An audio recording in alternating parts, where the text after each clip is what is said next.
What's up, people? Greg here from New Jersey Combat Hapkido. Today we're going to talk about some knife concepts. Some knife concepts in self-defense. You get a lot of martial arts broken into groups, I guess different opinions on this. There are some that teach things that I believe are questionable. They do, listen, they do what they want to do. I teach my students differently. There are certain techniques that they show I don't think will work. There's certain techniques they show that I think are going to get them injured. And then you have the other end of the spectrum where nobody can defend against a knife, right? Nothing works. All they do is go on the internet and tear people apart. Nothing works. Well, I guess if somebody pulls a knife and they're looking to injure you, then you just roll over and play dead. I just don't agree with that, right? Military combatives have defending against a knife. There are techniques that work. That being said, whenever you're in a self-defense situation and you decide to defend against a knife, right, chances are you're going to get caught. Whenever there's a struggle over a knife, you're going to get caught. So we're just going to go over some of the concepts from a self-defense perspective today. I'm going to be assisted by my black belt, Nancy, one of my loyal students. She'll be working with us today. So the first thing that we can do when you're threatened with a knife is you have to decide whether you're going to defend yourself or not, right? If they just want my wallet, here, take my wallet. If they just want my car keys, right, that's all replaceable. It's not worth your life. You've got to decide whether it's worth trying to defend against someone using a knife in a violent encounter, okay? After that, we have three mottos, or points, I should say, right? It's surprise, speed, and violence of action, okay? If a bad guy attacks you with a knife, he doesn't know what you're going to do. He doesn't know. He sees Nancy. He sees her. She looks like, an older lady that may not give a hard time. She looks like maybe she could be victimized, right? He spotted her, and he doesn't know that she's a black belt and she can handle herself, right? So I don't know that if she's going to try to defend herself. And then once that kicks in, the surprise of defending yourself, speed.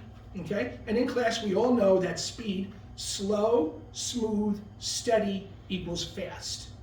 Okay, and then violence of action, right? And that's going to be very, very situational because self-defense is very, very personal. And it's very, very situational, right? So that kind of sets the stage. Now let's look at some of the knife concepts. There's something called blade discipline. First of all, a knife is a very, very personal weapon. Okay, unlike a gun, right? A gun is a very antiseptic and very impersonal weapon. I have to be, in order for me to attack Nancy with a knife, I've got to be right up in her mush. So if I'm stabbing her, right, I'm looking right in her eyes, I'm getting blood on me, so it is a very, I don't hate to use the word intimate, but it's almost an intimate weapon, right, because you're right up on top of them. Okay, so how do we deal with that, okay? So we worry about blade discipline. All of this, we call this the business end. We need to know where the business end is at all times, okay? We control distance.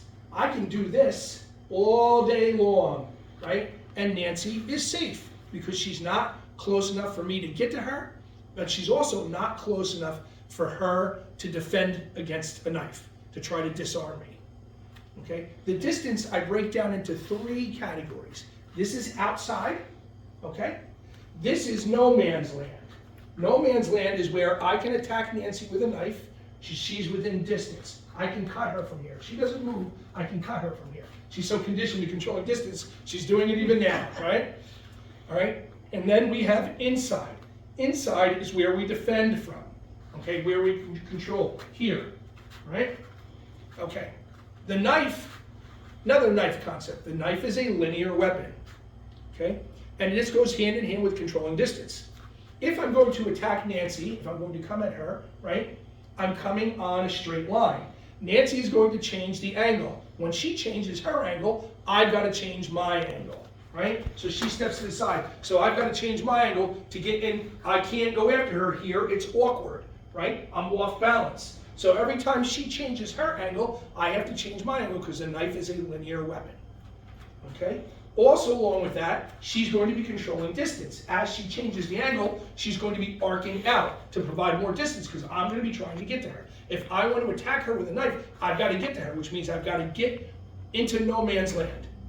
and at the edge of no man's land so that I can stick her with the knife, right? And as I do that, right, she steps out and she controls that distance, she controls the angle. Now I step in, she controls the angle again. She goes the other way, she increases the angle with each step, right? So linearly, she's throwing me off guard, right? And each step, she's creating distance. So controlling the distance, right, and controlling the linear property of a knife attack.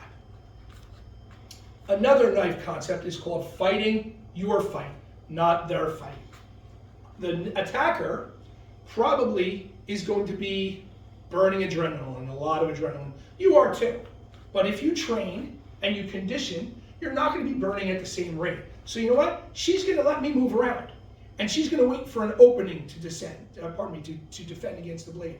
She can use some low-lying kicks to keep me at bay, right, which is going to back me up, and she's going to keep changing her angle, right, which keeps me moving, right, so that I can't get to her. I'm burning adrenaline at a very, very quick pace when that's happening, till I give her an opening to get in so she can defend against the knife.